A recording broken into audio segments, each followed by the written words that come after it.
मरियम नवाज साहिबा इन दिनों बहुत परेशान है। उनका ये ख्याल है कि वो ब्यूरोक्रेसी में अपनी मर्जी के और मनपसंद अफराद को ना पोस्टिंग दे पा रही हैं और ना ही उनसे काम ले पा रही हैं। अगर किसी ब्यूरोक्रेट किसी कैबिनेट मीटिंग में या किसी ऑफिशियल मीटिंग में वो किसी ब्यूरोक्रेट को डांटने की कोशिश करती हैं तो चीफ सेक्रेटरी दौड़ के बीच में आ जाते हैं और वो बीच बचाव करा देते हैं और उन्हें अल्टीमेटम दे देते हैं कि ब्यूरोक्रेसी से उलझे मत।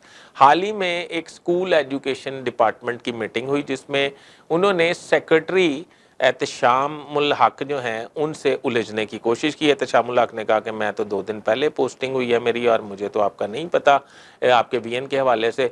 तो चीफ सेक्रेटरी ने कहा ये बड़े सीजनड ऑफिसर हैं तो ये 2 दिन पहले ही आए हैं तो इनको भी थोड़ा टाइम दिया जाए। तो उसके बाद उन्होंने सोचा अब किसको कहूँ।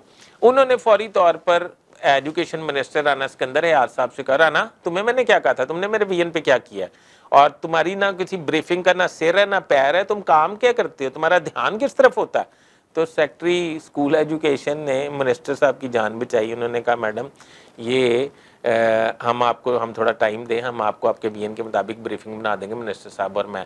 तो फिर मिनिस्टर की भी माफ़ी हो गई। अब उनको गुस्सा निकालने का कोई वो मौका नहीं मिल रहा। अब उनसे बच के रहना चाहिए। सरकारी लोगों के लिए मेरा मैसेज है, सरकारी नहीं बल्कि सियासी लोगों के लिए।